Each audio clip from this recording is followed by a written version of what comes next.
Welcome to the Self-Wealth Real Estate Podcast with your host, Luke Boran. Today, I'm interviewing my friend, Marc Amyot.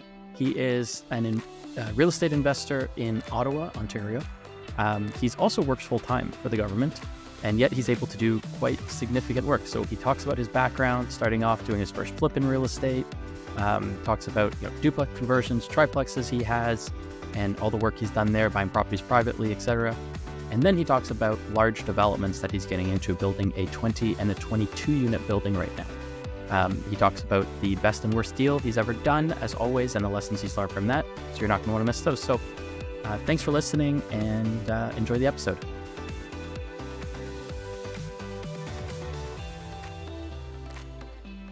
Welcome to the Self-Wealth Real Estate Podcast with your host, Luke Boran. Today, I'm interviewing my friend and fellow real estate investor, Marc Amyot. Marc, welcome to the show. Thank you, Luke. So, Marc, can you tell us a bit of your background before you got into real estate?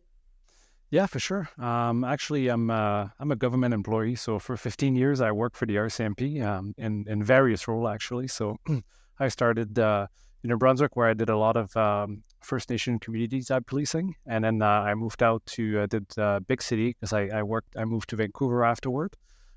Specifically, I worked in Richmond, British Columbia. And I moved to some specialized unit, major crime after that. And that's kind of the road I continued until now. Nice. Okay. And you still do that role? Yeah, for now, I'm, as we progress, we'll have to reevaluate. But as of right now, yes, I still work for the RCMP. Okay. And at the same time, I know you've been doing a lot of real estate. So why don't you tell us how you got started in real estate and what you've been doing up to this point? Yeah, you bet. So I think it started in 2015. I always wanted to invest in real estate. Some people say they got the bug at X age, but for some reason, like very, very young, like 8, I was like, oh, can I buy a building? My dad would look at me like, that's not happening. Eventually, the first building I actually really tried to buy, I was about 16. And it was my grandparents' triplex. My grandfather had passed away. My grandmother was going to move somewhere else. And I talked to my dad about buying it. And I got a very stern, don't even think about it. My dad was very conservative. So, it leaked onto me, if I can say it this way. So where was this triplex? That was in Quebec City, right? That's where I'm from originally. So what was it worth back then? I don't know, like $80K. What's it worth today? Yeah, I have no idea. I should double check, but probably easily 4, 400? Oh yeah, for sure. Yeah. The cool part is, they lived there all their life, so I knew everything was in, well maintained and whatnot. And I guess it would have had some sentimental value at that point. But truth is, I think they ended up selling it for like $100,000 or something like this. But yeah, so long time ago. And then I started looking, and when you want to do something, but you're not just educated. So I started looking at a couple of duplex and triplexes and fourplex at age 18, 19 by myself with nobody to mentor me. And that didn't lead anywhere. I never actually took action. So, hindsight 2020, would I change things? Yeah, absolutely. But you don't know what you don't know, right? So turned out I started my career, bought my first house, my first condo, that kind of thing. And then in 2015, I had an opportunity to buy a house and do a flip. So that was actually in Vancouver, British Columbia. So I did that with my best friend at the time. So we bought this old bungalow, and we went in there thinking we were going to spend $30,000 in renovation. My friend had a large flooring company. He knew every trade there was, and we were going to get discount on everything. So turned out that we spent $100,000 on the renovation. We still made a fair amount of money. I think at the end we probably made like almost $80,000. But the market also boomed at the exact same time. Mm-hmm. Otherwise, I'm fairly sure it would have broken even, but I'm not even so certain. So, although we would have kept the house next 2 years, we would have made $250,000, right? Again, hindsight 2020. This is a lot of that. So, but that was a fun experience. Definitely it was a very big flip for a first flip. A full gut on your first flip is a little intense. How you're removing walls and whatnot. So it's easy to spend $100,000 now on a flip. But even in 2015, like the cost of labor and construction has gone up, I don't know, like double. That's like spending, honestly, I know it's only been 8 years. I feel like that's the equivalent of spending $200K today. Oh, absolutely. Yeah. Funny enough is the front neighbor were two brothers. They had built this big duplex, and one of them was a realtor, and the other one was leading a fairly large construction company. And I asked him at the time, I was like, how much did you pay to build this thing? He's like, oh, we're looking at about $100 per square foot. $100 per square foot to build an actual house, like high finishes house duplex type style. Now you're looking at like $300. Well, actually, you're looking between $225 to $300 a square foot minimum, depending what you're doing and the amount of complexity, but just in hard cost. So it more than tripled in 8 years? Yeah, that's wild. Yeah. How did you find that deal? Was that on the MLS? At the time, my friend's wife wanted to become a realtor, so she scraped, right? She worked really, really hard, and eventually she found us this deal.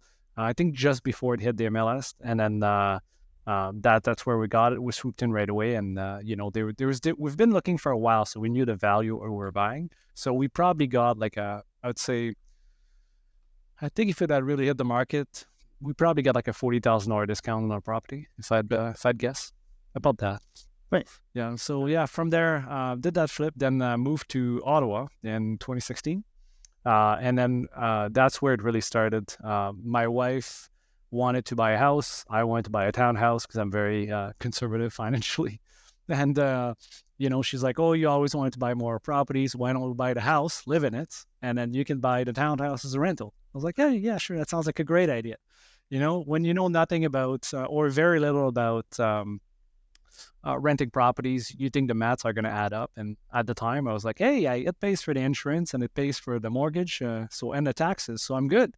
No budget for property management, for capital expenditure, any of that, right? So it turned out that we made a lot of money because the market went up, right? But that was not good planning at the time. I think that's what the lesson is here. But from there, turn one rental into another, and then it started to grow after that. In 2018 or so, I took coaching from Christian Spofogel, actually. And that was he was the first guest we had on the podcast. First episode. Oh, yeah. Podcast is Christian. So, yeah. Anybody who had the chance to speak with Christian knows how incredible he is. And if I could put 10 more adjectives, I would. He's a fantastic human being first. Like, this guy is a phenomenal person. Every chance he gets to help anybody, he does it. And then in addition to that, he's one of the smartest, if not the smartest person I know. So yeah, altogether, it was incredible. Like I feel genuinely privileged to have had the chance to have him coach me. The amount of lesson he imparted to me at the time and even today, it's countless. Yeah, nice. So that was good. So yeah, anyway, so I did that. And from there, things really grew. Then I started buying multiple properties, mainly like distressed properties, duplex, triplexes, that needed major renovation. They're pretty much all guts. So I did all of that. I bought a house off market. And if you remember, I called you for help. That was my first deal. I was buying off market by myself. Yeah, I remember sending you the contract. And... yeah, that's right. That was really good. But yeah, the clauses and stuff like that, because typically if you're used to buying through a realtor, they do all that for you. When you do your first agreement, you want it to be legally binding and everything. Yeah, a little bit of a learning curve. It's good to have friends or mentors or whatever you can call on. Absolutely. In this case, that was both. Yeah, I had seen a sign on the side of the road, right? And it was a sign that you could barely read. So if nobody can see your sign, nobody's going to see you.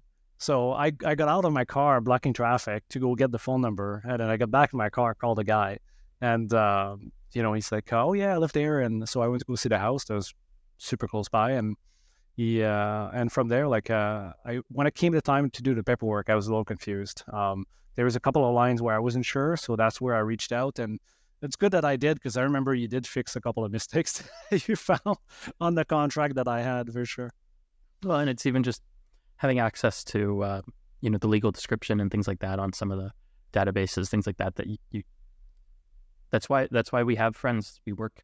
This isn't a solo business ever, right? We work with other people. Absolutely. Yeah. And I'm sure you also could have reached out to a realtor friend, I'm sure. It just happened to be the person you reached out to help you fill it out. At the end of the day, when you have a friend that do this day in, day out and is an expert at this, and you have two other friends that are a realtor that are used to it, I'm going to call my friend who do this day in, day out, you know? Yeah. So you definitely, you're the number one person that I, in this industry. So you're definitely the reference for it. So what'd you do with that property? We ended up duplexing it, go back. Knowing what we know now, I'd probably do things a little bit different because now we know we can do 3 units. So, I would have separated the basement to be 2 units. But at the time, we still did really good because I remember you and I had a discussion about Bill 23 that was going to come up. And we knew we were going to be able to do either a 3rd unit somewhere in the house or a coach house on the property. So I remember we had a long discussion about what that could look like. So we were completely in the hypothetical world here. But we did really good. Like we had positioned all the water entry and the sewer right at the corner of the house. So in the event that, we were going to build a coach house, everything was right there. All the services are reachable. And that was a really good input because actually that was you that reminded me to do this. And that was definitely a good input. So we did all those changes ahead of time. So so that was actually, to go back to the property, that was a bungalow located in Orleans, Ontario. And the interesting part about that bungalow is that the person had messed up with the grading somehow. Like there is a big mound of dirt against the house. And by regrading the house properly, it became a high wrench, right? So that allowed us to, obviously we have to insulate to make sure our foundation, so our footing was not going to freeze. But, when we did this, because we had to redo the drains anyway. So we had to dig out everything. So once you're there, the rest is fairly inexpensive to do. So we ended up turning this into a duplex, and now it has very nice, large window in the basement. So the basement is very easy to rent because it doesn't feel so much like a basement. We have some pretty good tenants in there, but it came with lessons. I did my first medium-term rental with the basement. A company had reached out to me out of Regina. I think they were out of Regina, somewhere around that. And they wanted to rent for their employees. There was a large development happening in Orleans, and they wanted to be close by. So that was a concrete company. And I've learned a lesson, I'll put it this way. So it turned out that the first company was doing great. They put 2 fantastic employees in there, and then, they wanted to leave mid-contract. They found someone else to take over, so I agreed. The next company, their employees turned out to be drug users. Show up, it smelled like drugs. There's a bunch of drug paraphernalia. So the good news is I had fantastic contracts in place, and I had put a commercial lease in place because it was midterm. So I had a clause in there that allowed me to evict them and that kind of stuff. So within a day, they were gone. So that was that allowed me to mitigate my risk, but that was quite the headache. The neighbors were pissed. I spend so much time. Everything I do now, I make sure that I have a good relationship with all my neighbors because it makes everything so much easier. Yeah. And in this case, I did that, and neighbors were fantastic. They were even helping during renovation. They were cutting the grass or watering the grass. Like they were really phenomenal people. And the tenant that I got there for a small amount of time, they were unpleasant until I got rid of them. Now we have beautiful people. They're amazing. So everybody's happy, but it did make things a bit difficult. So now you'd ask me if I'd rent to a construction company from people coming from interprovincially. It'd be a case-by-case basis. I mean, the fact that you have such a good lease that allows that, and I mean, technically, even if you have a good lease on a month-to-month, midterm basis, if it was just the tenant directly, the employee, then you'd still have to go to the LTB and kick them out and everything like that. But when you're dealing with the corporation that is the lease, the tenant, they can tell their employee, get out or you're fired. So, they have a lot more leverage over the tenant, and you have more leverage over the corporation in that case. So I think that actually almost, to me, I would almost say that almost makes me want to rent more midterm in that way, because I could get a drug user tenant on a long-term regular lease and then be stuck in the landlord-tenant board for months. Some delays are a year right now. So in a way, the fact that you were able to get them out is actually a benefit, even if they were part of the problem. So Can you go over some of the numbers on this property? What'd you buy it for? How much it costs to renovate? For sure. I just want to reinforce what you said, because you're 100% right. The difference is when you get to your own tenant, you screen them. When you get a company, you screen a company to a certain extent, make sure they're valid and they can pay, but you don't fully know who's going to be in there until they get there. You can ask for their name, but eventually there's a certain rotation of employees because now the lease is with the company. But yeah, you're right. So they both come with their pros and cons. I find I can't say there's more benefit to one than the other. I think they kind of balance themselves. But yeah, you're right. The ability to be able to evict the tenant without having to wait is massive. Yeah, for sure. Yes. Yeah. So when you paid for this? Yeah. So I paid $430,000 for that bungalow. That was in just before the pandemic, and it's one of those where I was trying to negotiate with the seller. I was trying to get it for $420,000. I knew I had some good margins. The person wanted to move out of the country and just be gone with Canada, be done with Canada, and wanted to go retire in a place like Punta Cana. And so we had a fairly substantial negotiation. Like, it took some time, and then we ended up reaching an agreement at $430,000. From there, the renovation was heavy. Like, I had to redo a lot of the upstairs. Actually, I redid everything, both upstairs and downstairs. So when I calculate the cost of everything, we reached, including, mind you, we had to dig the entire property in order to waterproof it and change the drain. So altogether, we were at just under $200,000. 200. Okay. Yeah, just under $200K. And that's because this one is because I GC'd most, but I GC'd everything. So that helped me save a lot on cost. Otherwise, I would have been probably closer to 30 to 40 at the time, because trades were starting to get expensive. Like, the wood was now, I think I started at $4, and by the time we were mid renovation, the wood was up to $11. It's a 2x4 by 8. Yeah. So so that changes numbers pretty quick. Then you have delays, so that adds to your cost. Getting people is hard. The normal people you use are not always available, and now because you add delays, they may have been available and now they're no longer available. So yeah, that was definitely a very challenging renovation. Okay. And so you $430,000 purchase, $200K reno, so you're about $630 into it. What did it appraise for when you were done? $860. Okay. And what were you able to pull out on this? Everything. Okay. So did you get 80% loan to value? Yep. So $688,000? Yep. Okay. So it's more than $630 you have in it. I'm sure there was some carrying and other stuff possibly in there, but yeah, exactly. Like, at least everything you had in it. Okay. Yeah. And what does it rent for?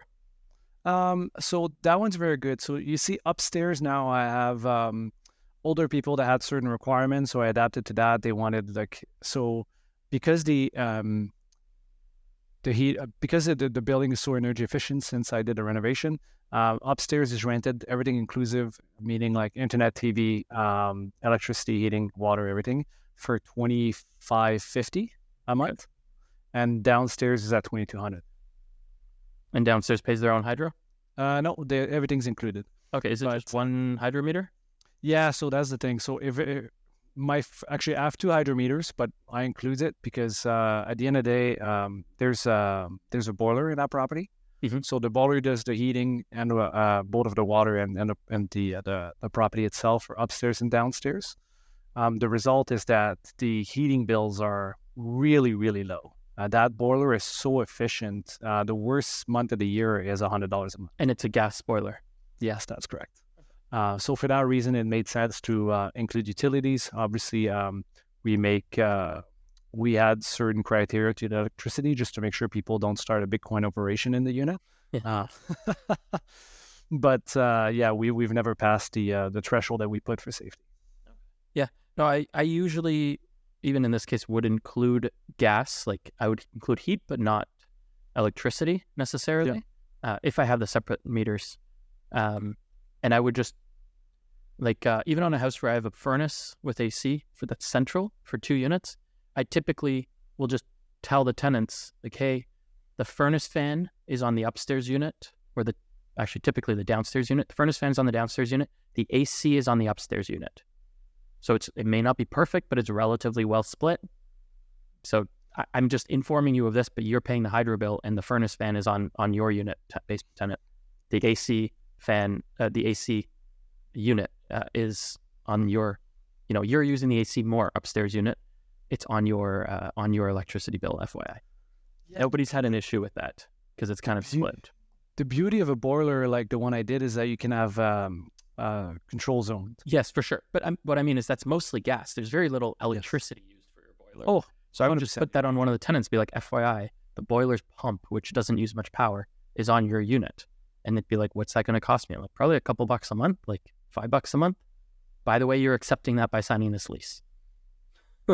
And as long as people are explained, usually people are pretty amenable. But at the same time, if you're using it, and it sounds like you are, to negotiate better rents, you're getting it $47.50 on this.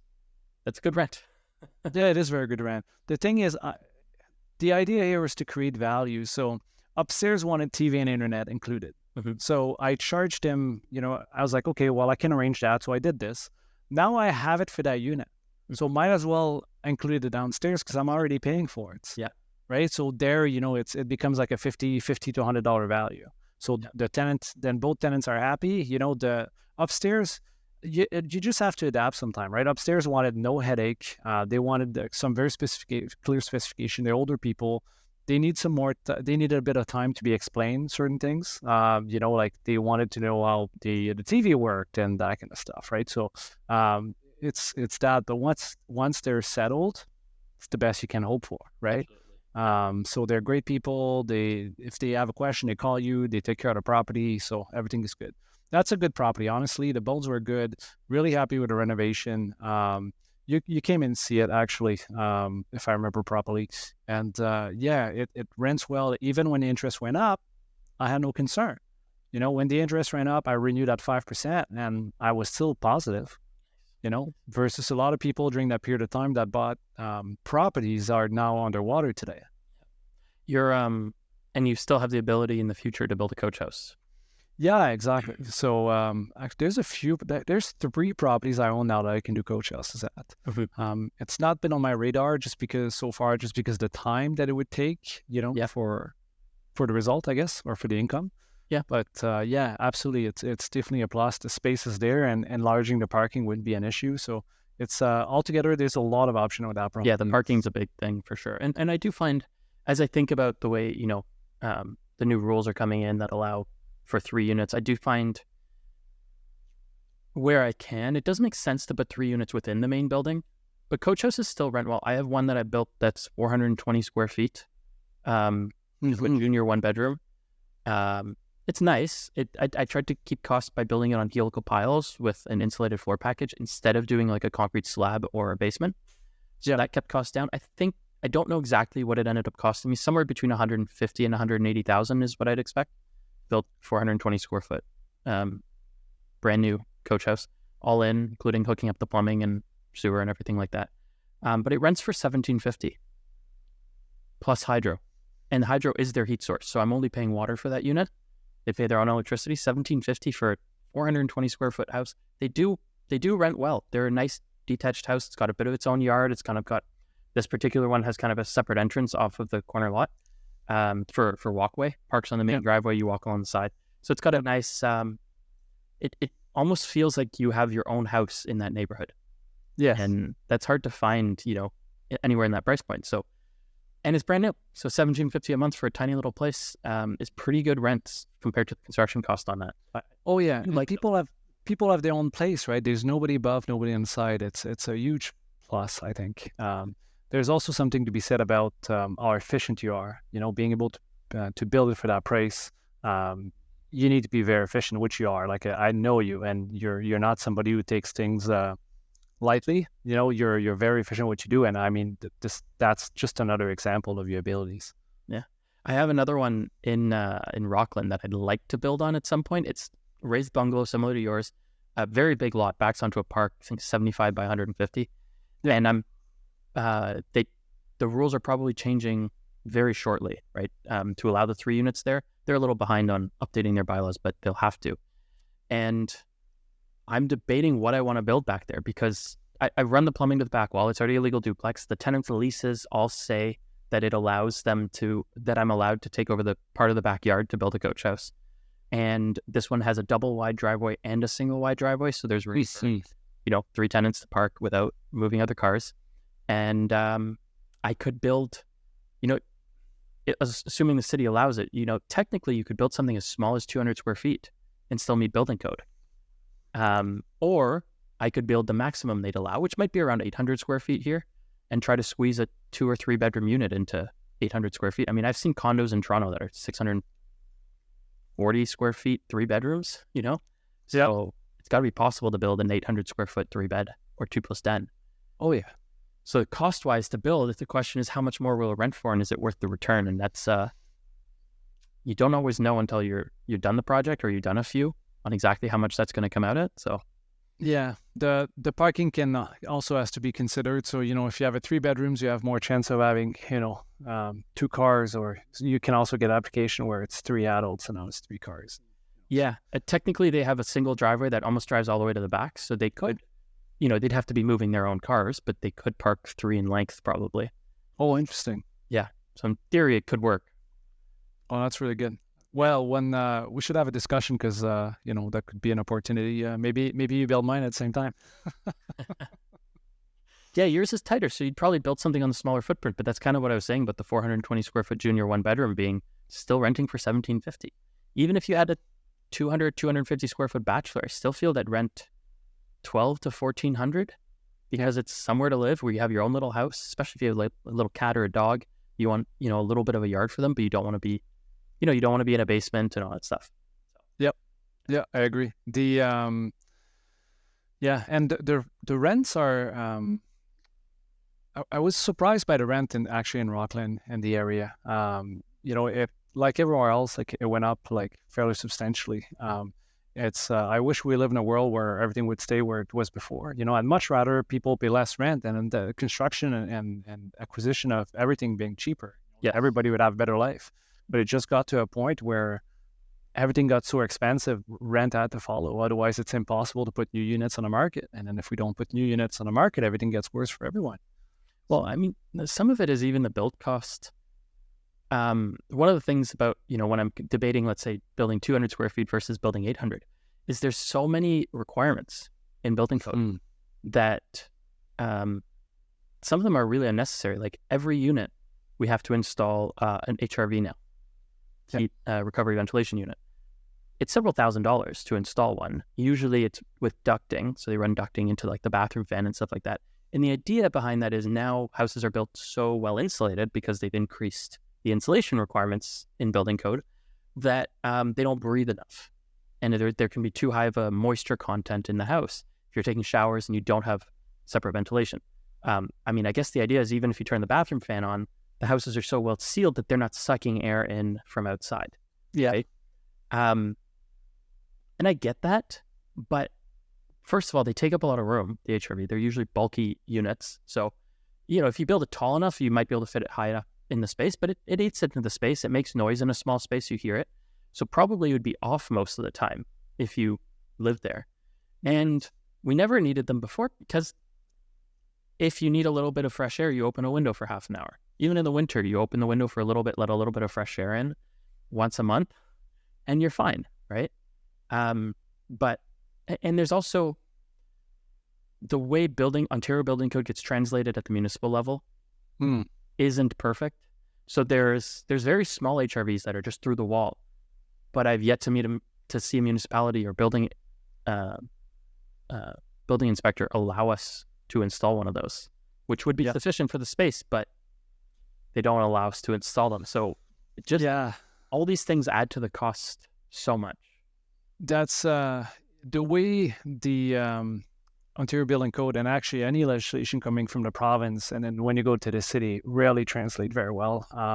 I think a perfect example right now is what's happening with site plan control in Ottawa. Right, so right now I'm building 20 units and 22 units in Ottawa. One's in Ottawa, the other one's in Orleans, and interestingly enough, now you have to go through 3 to 4 pre-consultation, because the province says, okay, you have now to go through, the site plan control has to be 60 days. If you don't answer within 60 days, you're getting refunded a portion of your fees, right? So in order to avoid that, the city's like, okay, simple, you're now no longer allowed to apply for a site plan control. You're only allowed to apply for site plan control when everything has been concluded and approved. Then you're allowed to apply for site plan control. It's going to take less than 60 days. I was like, well, I'm not sure that was the intent here. No, but that's what they did, right? They at the end of the day, they don't want to lose those development fees, and they don't have the capacity of making it happen in 60 days. But then when you talk to them, sometimes the things they say, it's, they want to have a say on everything. Well, if you gave us a little bit more leeway, you gave us the general guideline, it'd be faster and more efficient, and everything would be cheaper. Well, and it's a lot of this stuff comes down to the risk you're taking as well. Like I was looking at building some stuff out, and the problem is after 6 months to get a result, I don't know for sure what that result is going to be, right? And I hear you. And so you're taking a lot of risk buying that, carrying that, not knowing for sure what you're going to be able to do with certain projects. And sometimes that's not worth it. Like the people complain about how much profit developers need to make. Well, you need to make enough profit. It needs to be a risk-adjusted return, because some of those projects are not going to get approved the way you want. You're going to have those carrying costs. You're going to have to change the plan 6 months from now or a year from now after having fought, neighbors petitioning for things that aren't even valid. And yet the neighbors are still fighting you. And sometimes the city listens to them, even though they shouldn't, according to the rules. They still listen to them. And so you get denied on something you should, in theory, be approved for. And now you have to go change your plan, do something less profitable, do that. You may end up losing on the project. And so on other projects, you need to make up for that. And that's why, people complain about developer returns, but they take a lot of risk, and that I think they need the returns to be there. And if the cities would actually make it more streamlined, easier, more certainty, be able to provide an actual answer faster, then you wouldn't need as big of a margin as the developer, because it would be safer. So your risk-adjusted return would be the same with you actually making less profit. When you take into account the risk, you would make the same risk-adjusted return. So you mentioned these developments you're doing. So you did a bunch of duplexes, conversions, things like that, triplexes, etc. Now you're building a 20-unit and a 22-unit, did you say? That's right. Funny enough, when I started in real estate and I got coaching, Christian was telling me, like, why are you doing something this small, right? It's going to take the same amount of time as doing something very big. So as a matter of fact, now fast forward to now where those development make sense. And the reason I did those development is I'm touching a lot of the things you just mentioned. Is I'm focusing on making smaller places, right? So the space is actually smaller for the 1 bedrooms, and for the 1 bedroom, 1 den, we've been very, very efficient with our design in order to be to reduce our build cost, but maintain the same level of rent. So, it's to find that right balance between the level of quality living you're providing and reducing the square footage in order to make your project make sense. Interestingly enough, a lot of project for a larger developer has been canceled right now because of the interest rate. As to, I'm still very bullish because our project is so efficient that it can run at very high interest rate. So at the time where everything is being canceled, I'm actually going to get a discount on the labor and the material. China was at 20% unemployment right now. It's got massive unemployment. The cost of a lot of products are actually coming down. And now trades are calling up developer and builder being like, okay, do you have any work for me? Because everything being canceled, there's a lot more labor force available. So now they're competing at better prices. I'm sure you remember, go back a year and a half ago, or 2 years ago, you'd ask somebody to give you a quote for a drywall and the price was exorbitant. Yeah. I remember going to a store and them not wanting to sell me the drywall I needed because I was not a big enough client. I ended up having to buy my drywall from a place like Walmart, Home Depot, or Lowe's. And I remember Lowe's telling me, no, we're only allowed to sell you 15 sheets. I was like, what do you want me to do with 15 sheets? I need 200. So those development, we were very, very efficient on our space. Our architect's been doing absolutely phenomenal. It's been absolutely phenomenal. We're working with Sam Mershon from Biosis, and Sometimes you're impressed. We've shown that design to larger developer because we wanted the advice on some component of it, and they look at the design and their response was, "Whoa!" I was like, "That's really good. That's actually a lot better than what we're doing now." So we're like, yeah. When we saw it, we were blown away by how good it was. I've actually shown the design at I presented on the an underwriting course last weekend, and I've shown the design, and it's very, very efficient. Next time I see you, I haven't seen the floor plan. I've seen the exterior, kind of the architecture, the aesthetic design, and it looks beautiful. But I haven't seen the inside layout. Yeah, I love that stuff. I love visualizing space, seeing how it comes together. Yeah, it's I'll have to shoot because honestly, it's a work of beauty. And then when you were talking about risk, what we do in this current environment is rather than just raising capital for against interest, we're just getting loans. We simply share a bigger piece of pie to have equity investors. So this way, the investor makes more money. It's more relevant to them, and then that de-risks the project as well. So if things do take longer, or if the interest rate become unstable, we've stress test the project to a very high interest rate. But again, having equity investor just reduce the amount of liability and risk that you're taking. So it's all the kind of ways. How'd you go about deciding to build these? How'd you figure out if it was feasible, and how'd you find the sites? Well, that's a good question. So the first project actually was a friend of mine that found it for me and educated and pointed out to me. So it was I don't know, Van. So that was Van from Shepherd Development that found it to me, and I carried it on. And then the other one I found myself. I had spotted 3 lots that were for sale, one to the other, next to the other, and they were actually tied down from another developer. And actually, both lots that I bought were tied down by a developer wanting to develop them, and then they both failed on their timeline. So the sellers walked away. I was able to. So when it came on, when the first one used to want a Marieville, when it came on the market, I was calling the realtor every 5 days or so. Hey, let me know if the fails fall through. That was a failed coffee shop actually that I was buying, and I ended up meeting with the owner on site, and I was able to negotiate with him to hold the mortgage until we were ready for construction. Right. So again, another way to reduce the amount of cost that we're carrying. And the second property, the person that used to live there died. So the estate didn't want to wait to sell at a higher price with the other properties. It came up on the market at an extremely aggressive price. So then I bought it right away. I gave them $10,000 more to say, hey, remove that tree before I take possession, and we'll be good. So they were very happy about that. And for me, that tree was which was already sick, but I just didn't want to have to deal with it. They dealt with that tree, and then so now we're ready for development essentially. So from there, it's a matter of putting your team together, right? So it's a lot of engineering. You have to hire, find a great architect. We've used 2, one for each project, and it didn't take long that I fired the second architect, and I gave everything to Sam from Biosys because he's just that good. He's very efficient. They're creative, their designs are beautiful, and he's very, very quick to respond to the city when they have inquiries and whatnot. So altogether, that mixed with his experience in development, it's been a solid win. And recently, I just onboarded Y Street Capital, so Victor Menache, and his team in order to assist with the development.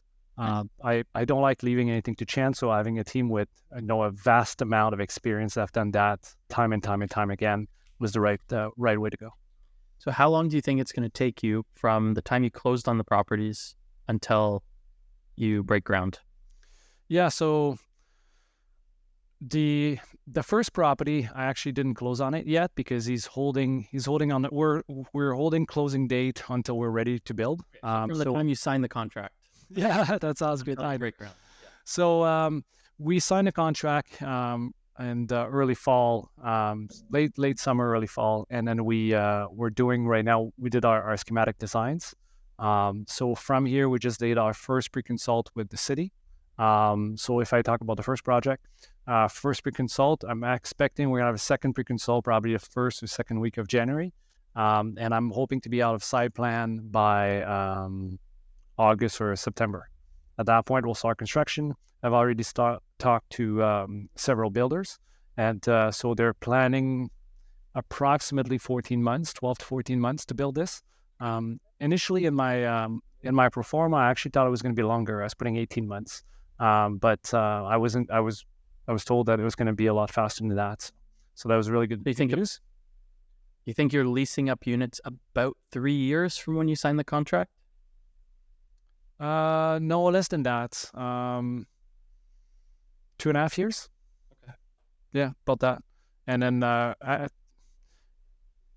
the very conservative estimate is 3 years for everything, including refinancing at the end.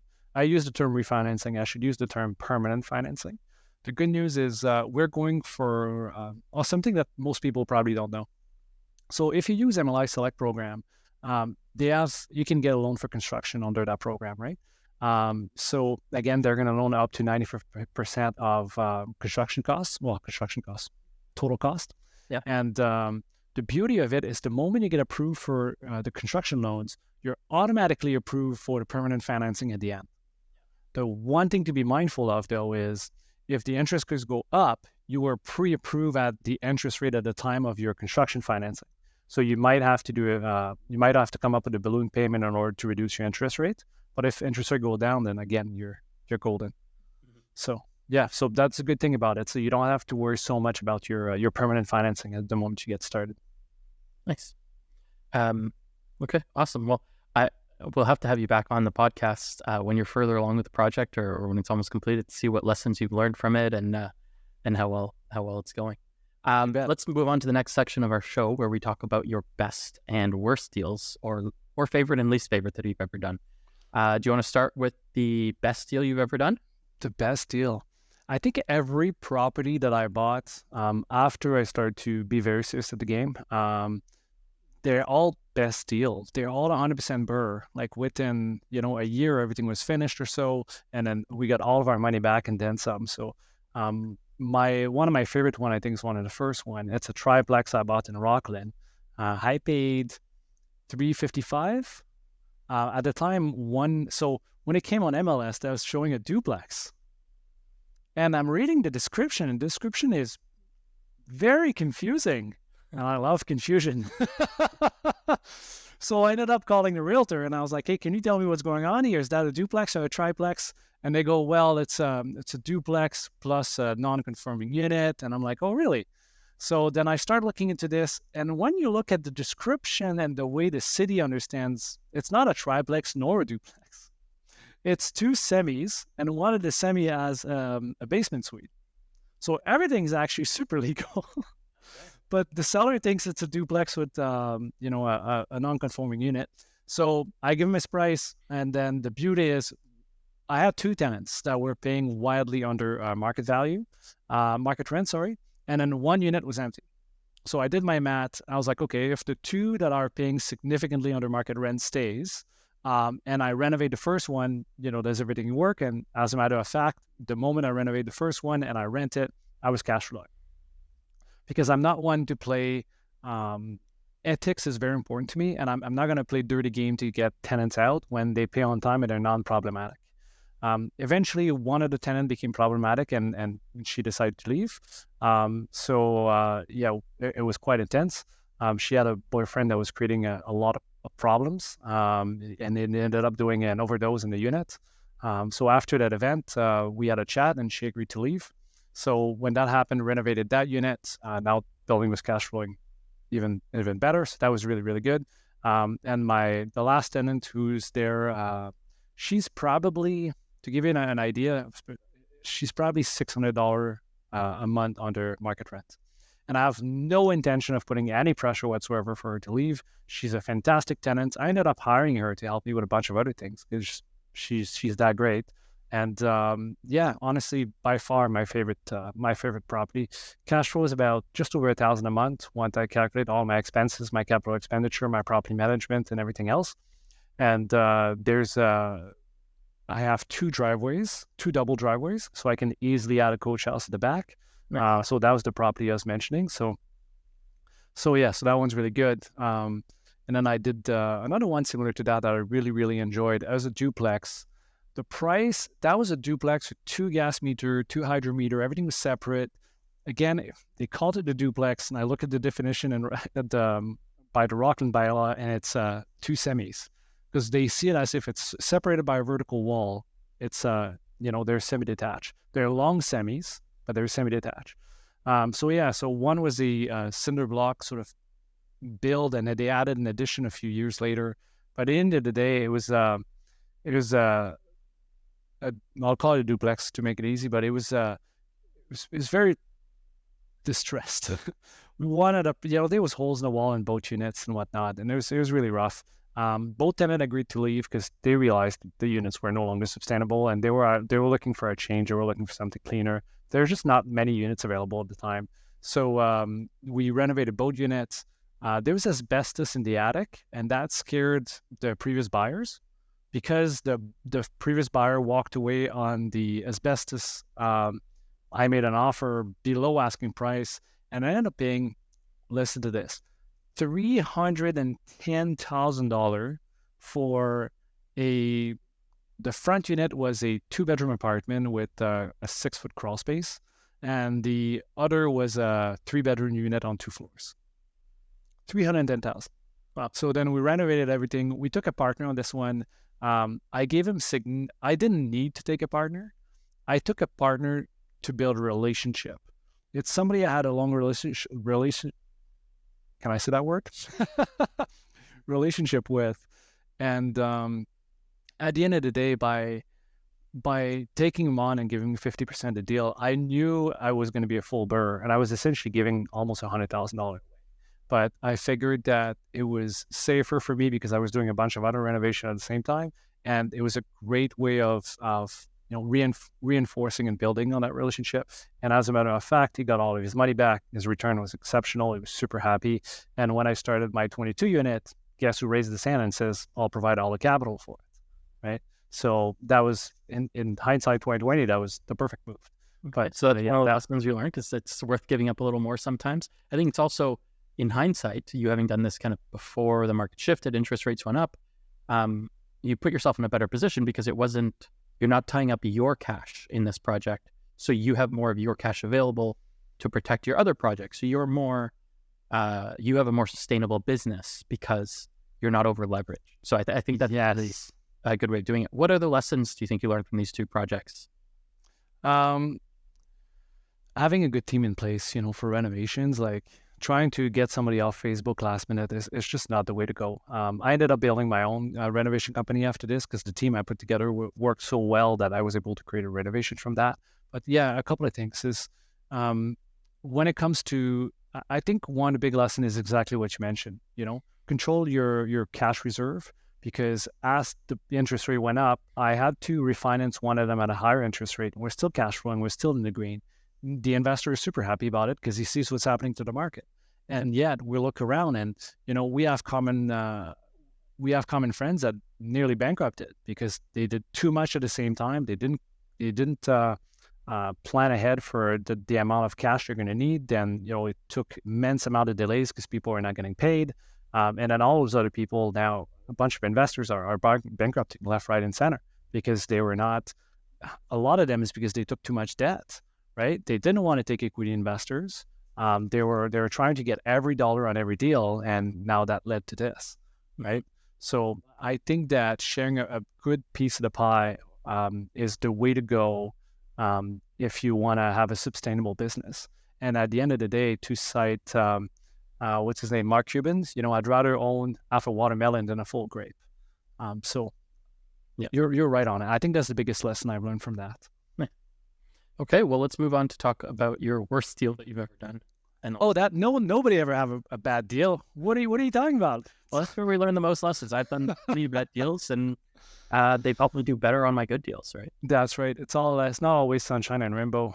I joined in on a development deal like a few years ago. Initially, I was joining as I had no experience. I was before I got coaching and all that kind of stuff. I trusted the people I was getting involved with. They were talking on stage across the country, and in my mind, they were, all this, and then they sound very competent when they talk. Yeah. And then what happened? I ended up doing my due diligence. I talked to people who knew them. I talked to a lawyer who knew them. Actually, I spoke to two lawyers who knew them. And they were like, yeah, in their deals, people like them. If there's issue, they fix them. And I was like, okay, well, that's something I want to get. It's the kind of people I want to get involved with. The part where I think I could have done better on due diligence is really asking the level of experience in doing similar activities. And although they had been forthcoming to tell me that they had no direct experience in development, there was only 2 semis with income suite, right? It was not something that's supposed to be particularly difficult to operate. What I've realized is that unless you've been in the industry for a certain number of years and that you've grown your network for people to trust you, you don't always get the full truth when you ask around about people. People are not inclined to talk badly about other people. So when you ask, hey, how's ABC? Unless they know you and they trust you, they're unlikely to get you to tell you everything you should know, right? And it's understandable, but it's unfortunate. So knowing what I know now, would I have gotten involved with those people? Probably not. Not because they're bad people. I think they just widely overestimate their ability to manage operation. And from what I know of you, managing operations is one of your strengths. Yes, I stress. So I'm always thinking about everything all the time. Like sometimes I'm not going to sleep. Like the brain is going and going and going. But yeah, that's definitely something that is very, very important to me. And that's something I excel at. So this project didn't turn out well. It could have been more efficient, that's for sure. At the end of the day, at some point, what happened? Was the interest rate wrong, or did it not get approved the way it was expected by the city, or what were the? There's multiple things actually. So I had an agreement that they were going to have the last word on everything. Because I joined this and I had no experience, so I could not agree to anything else. I couldn't say I'll lead this project. The problem is that this project took so long. By the time the project was done, my level of knowledge was significantly grew. And when I wanted to take it over to start to fix some of the problem, there started to be disagreements. But I'll give you an example. There was no relationship. There was no maintenance of the relationship with the neighbors. So it's something that I know at this stage of my career. It's something that anybody should know after a few years of being in the industry, right? If you want to do any form of development, you have to have the neighbors on board. Otherwise, you're looking at problems. Now, maybe a little less because the city are less inclined to support NIMBYism. But go back 3 years and, they're very inclined to support NIMBY. For those who don't know, NIMBY is, not in my backyard movement. But yeah, so there was no relationship that were maintained in that regard. And there was an ex-councillor that went around to sign a petition saying that they should object to that development. That councillor actually signed a petition herself 5 times. There's 30 names and she signed it 5 times. And over time, I built a relationship with all the neighbors, but too late.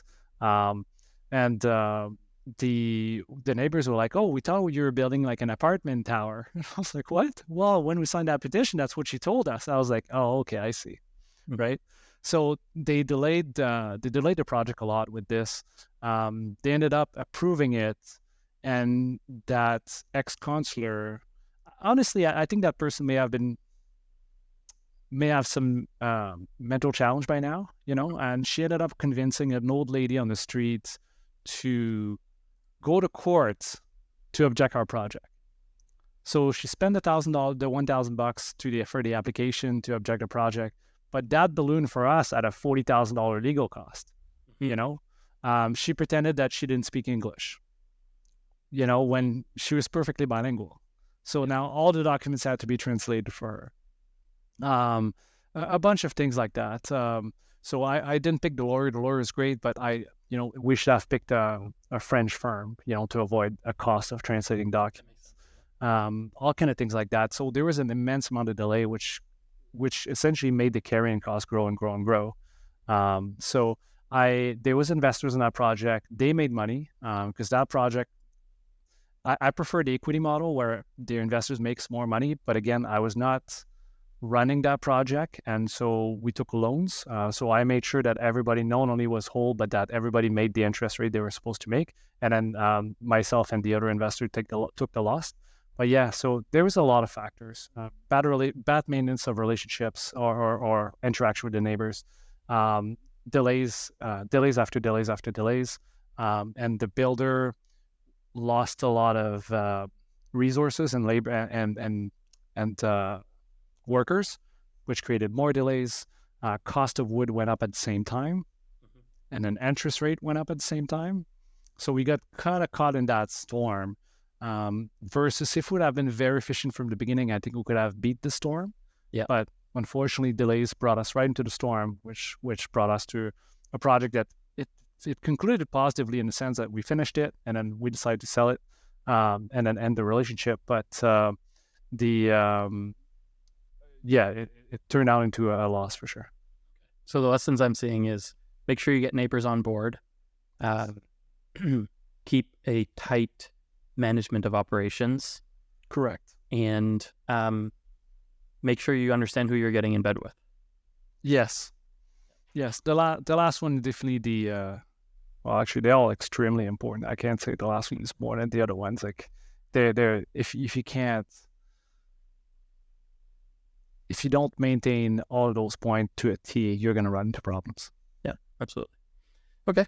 Well, and I guess one as well is just because someone's speaking on stage at a real estate event doesn't necessarily mean they are.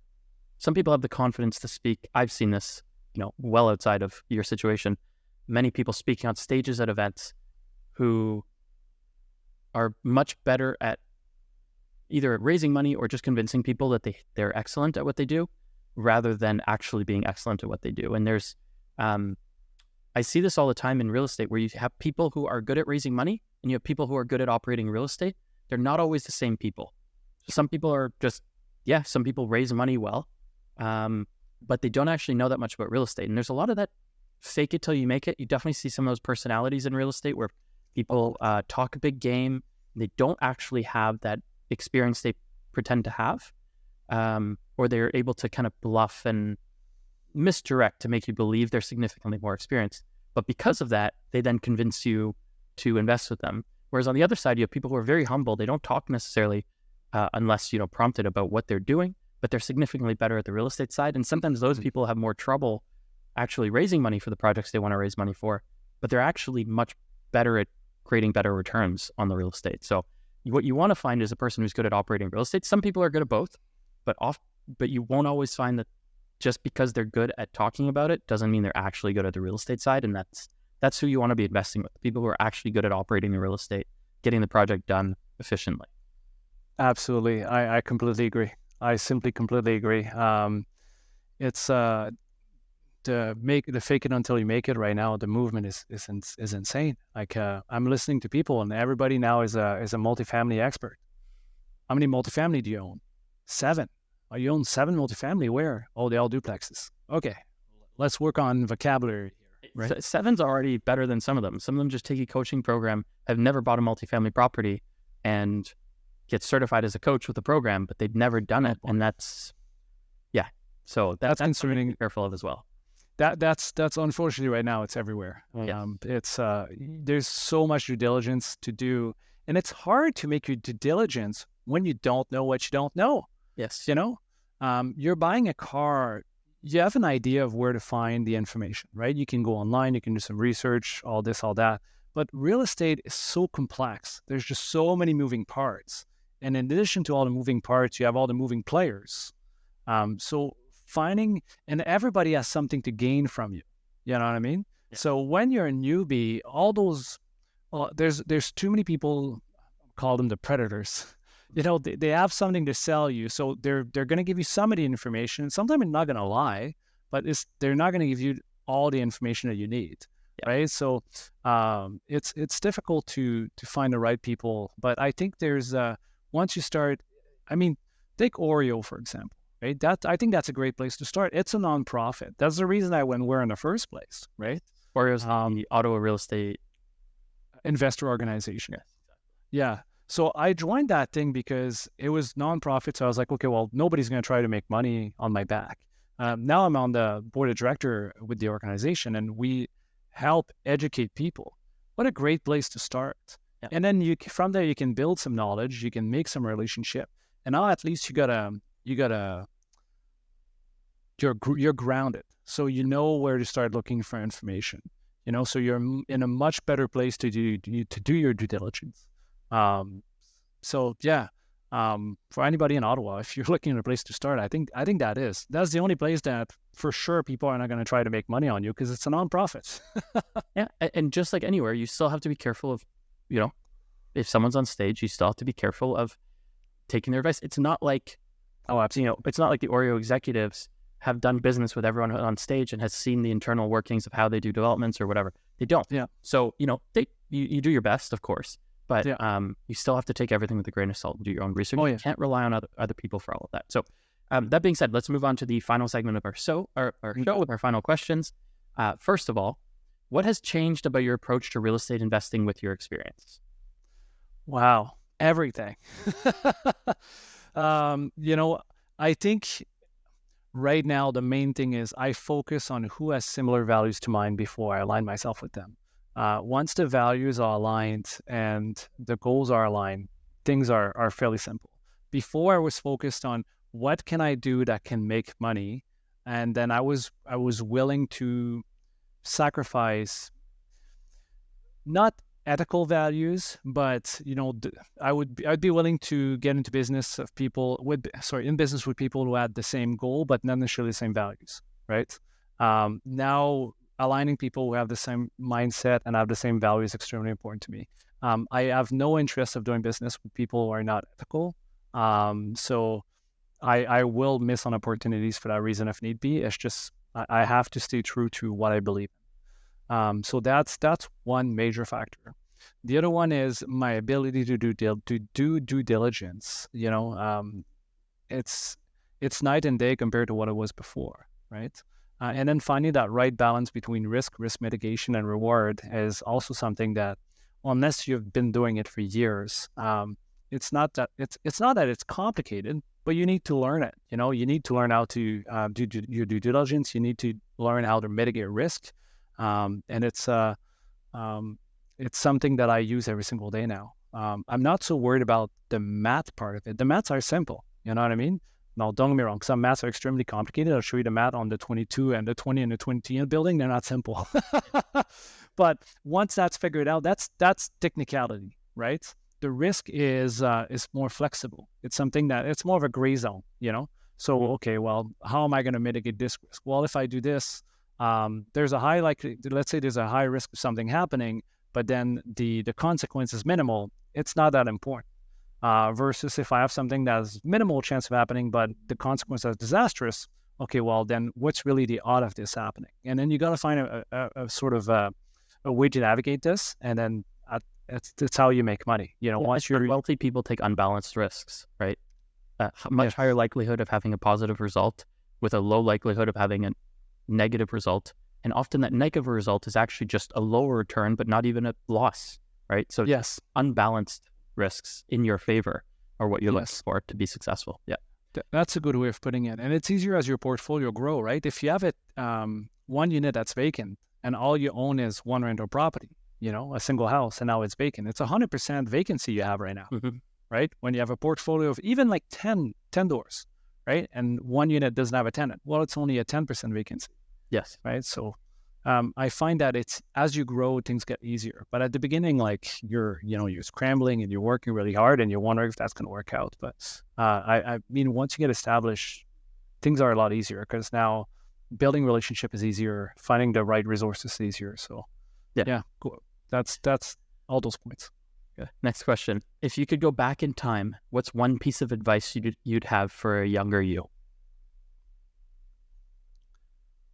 That's a very good question. Take your time, don't stress so much about getting result immediately, right? Vet the people you're dealing with, identify the right people to learn from and associate, and then hang around those people. I will not tell you how many times I invited Christian for dinner before he accepted to coach me. I noticed that this guy was widely more competent than anybody else that I knew at the time. And then eventually, by engaging in conversation and all that kind of things I've learned. So the advice for myself was not so start. Everybody says you should start earlier. Yeah, obviously, if I could start in 1900, I would, but I was not born. So the point is, in terms of advice as to when I really started, would be to identify the right people to learn from, and then learn as much as I can from them, Nice. and not to stress so much all the time. Yeah. All right. And last is, what is the most overlooked or the most overhyped investing strategy right now? I think the most overhyped right now is multifamily. In the sense that the deals are still there if you know how to approach them. But I find it a little surprising that people with no experience in real estate think that tomorrow morning they're going to be able to find the right deal on a 20 units. Let's be frank here. That 20-unit building, when it's going to come for sale, is going to go to a specific broker, right? And that broker, if it doesn't hit the market, it's unlikely that he's going to call you. He'll call his same client that owns 500 units or 1,000 units or 10,000 units that he's been doing with for 15 years, and he's going to have a first crack at it. Mm-hmm. So I would just be mindful when your coach or anybody else that has a money incentive over you on teaching you things is telling you that multifamily is the all and be all. I think there's definitely great opportunities, but I think that I hear it too much every day. It seems widely overinflated right now. I agree with that. I think in part because people are coaching on it heavily and trying to tell you, well, in order to sell coaching, they have to tell you that it's possible to do as a first thing. And it's not impossible for you to start in real estate, get right into multifamily. It is not impossible. It's just very difficult. And I don't know that I'd recommend it. I think it makes more sense to gradually build up, because unless you're perfect, most people make mistakes. That's part of the point of the podcast, is to talk about our mistakes and what we've learned from them. So it's better to learn on a mistake on a duplex, and then on a 6-unit, and then on a 12-unit. I mean, that's kind of my progression. I did a bunch of duplexes and triplexes and things like that, and then after single family and Airbnbs and flipped and wholesaled and all of that, and then bought a 12-unit and another 12-unit and an 8-unit, converted one of the 12 units to 17 units, and then I bought a 24-unit. So it was kind of a gradual progress building up after having built up a portfolio of singles and duplexes before I got into the multifamily and larger apartments. Could someone have started off with that, especially if they had cash or a partner that was willing to trust them? Sure. But even, operating them now, there's so much I've learned in order to operate them better that I learned from the previous properties I owned. And so I think you're at a disadvantage unless you're able to get, even if you're able to put it together where you take a very small share, partnering with experienced people, yes, and people with money and things like that, to get a small share, and then you're going to learn with them, helping ensure you avoid the mistakes. I think that can be a way to get into the larger projects off the bat. Yeah, and if you're looking at doing that, ask that person, like, how many times did you do this before? Give me the address of all those properties. Yes. And say it. I want the address of every single one of those properties you said you did. And did you own 100%, or did you own 10% of it? Because one thing I've seen people go on stage and be like, oh, I'm involved with 500, I own a portfolio of 500 units. Okay, well, yeah, you bought $1,000 of a REIT, Yeah. I've also seen people say, oh, our recent development project. I was like, oh, where's that? And then I learned that they're a passive investor at a 5% equity stake in a development in New Brunswick. Mm-hmm. Okay, well, they played no role in the development of that property, right? Yes. So they didn't learn from the mistakes. Yeah. So learn from somebody whose job is to get really, really intricate with his question at time. And ask very, very specific question. And the moment the person gets evasive, question yourself as to why. If you ask a question A and the answer is A.5 or B, ask A again. Yeah. Apologize. Say, I'm sorry. We were talking about this. You said this. Can we go back onto the main question here, which was this? Until your question is very clearly identified and answered. And to go back to the biggest opportunities right now, to be honest with you, with the development right now, I feel like I'm in the perfect place, because the number of units. So I find that anything under 20 units is hard to make the numbers work well. But if you're efficient with your design right now, the fact that those larger projects are getting canceled because they have way more overhead, their design is not as efficient because they're being asked to do much larger units for family and whatnot. The city has more requirements, which increase their cost. If you can do under 6 stories, 20 plus units, I think right now is the right time, because as you're going to start construction, I think material cost and labor will have come down significantly, or it's already down significantly. So if they pencil out at high interest rate like right now, and they're even can sustain a higher interest rate like our project, when the interest rate goes down, that's going to be a marvelous place to be. Because it will go down. The question is when. Is that going to be a year? Is that going to be 5 years? I could if I had to estimate, probably in a year or two, it's going to start to go down. The truth is, I don't care. If it's 5 years, it's 5 years. Project pencils out for us, and the longer it takes, the better price I'm going to get, because the more labor is going to be available. Absolutely. Awesome. Okay. Thank you for your time, Marc. If people want to get in touch with you, work with you, learn from you, or just reach out to you to ask questions, where can they find you? Yeah. So they can reach out to me via my website as Acera.ca, so www.acera.ca. We also own a small renovation company in Ottawa called Macro Carpentry. And then for anyone doing new developments, we have a company that does virtual staging and rendering. So if you're going to need rendering at some point for your as-built appraisal, so reach out to us, and you'll likely save a lot of money compared to what your architect's going to charge you. Where can they find that company? Yeah, so that's called virtualstagingdirect.com. So as it's spelled, virtualstagingdirect.com, and we'll be able to help you out. Awesome. Marc, thank you so much. I think our audience is going to have learned a ton from you, so thanks for coming on. Always a pleasure. Thank you very much, Luke.